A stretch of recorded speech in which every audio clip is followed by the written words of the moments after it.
Glad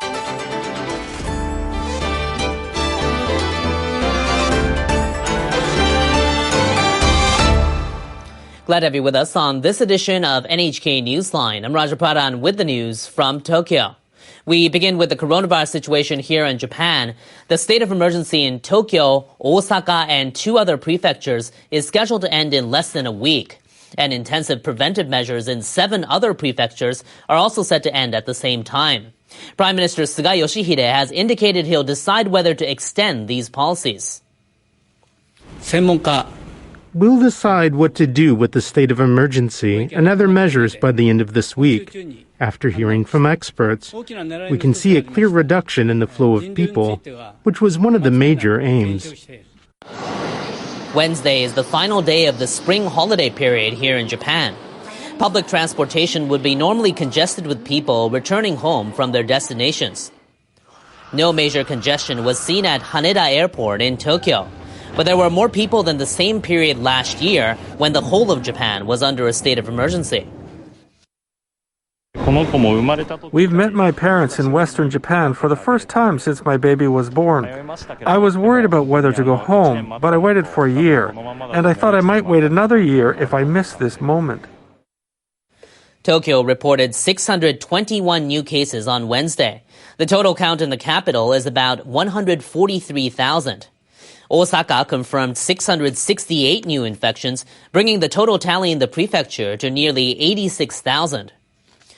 Meanwhile, officials in the northern prefecture of Hokkaido have decided to ask the central government to apply stricter measures to the city of Sapporo without declaring a state of emergency. The prefectural government and Sapporo, along with local doctors and medical associations, issued a medical state of emergency for the prefectural capital.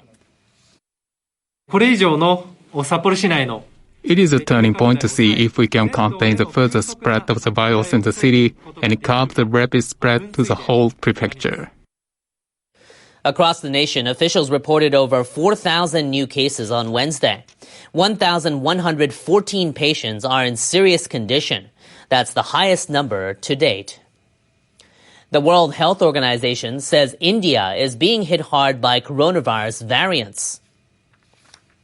The WHO's latest report says as of Tuesday, the variant first detected in the UK had spread to 142 countries and territories, 3 more than the previous week. It says the variant first detected in South Africa was confirmed in 97 countries and territories, up by 10. And the one first found in Brazil was in 56 countries and territories, up 3. The international health body calls these 3 types variants of concern and is keeping a close eye on them. They have mutations that could increase transmissibility and reduce the work of antibodies against the virus. Now, the WHO has also designated the one confirmed in India as a variant of interest.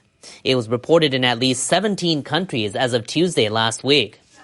The WHO says the number of cases confirmed in India in the week through Sunday accounted for 46% of total cases worldwide, and coronavirus deaths there were 1/4 the global death total. The report says deaths in the South Asian region rose 48% from the previous week, as the virus has also spread in nearby Nepal and Sri Lanka.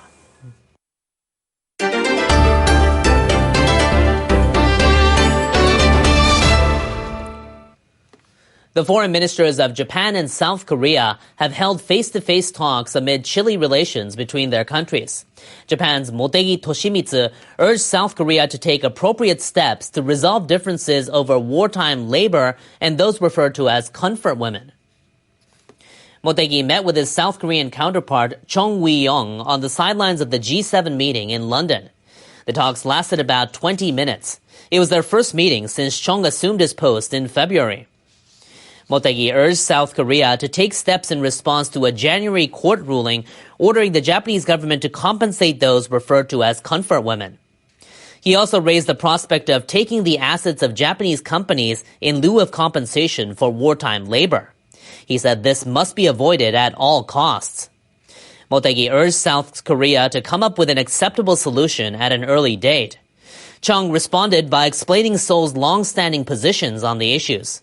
The two failed to narrow their differences, but they did agree to continue working through diplomatic channels so their countries can restore healthy ties.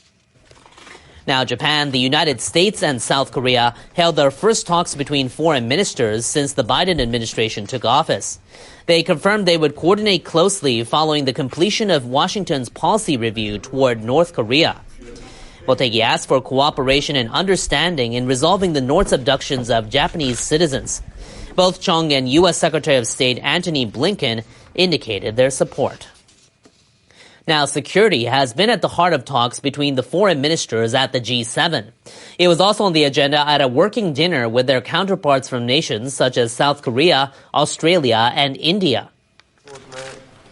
British Foreign Secretary Dominic Raab welcomed these guests to the meal, noting their invitation underscores the importance of the Indo-Pacific region.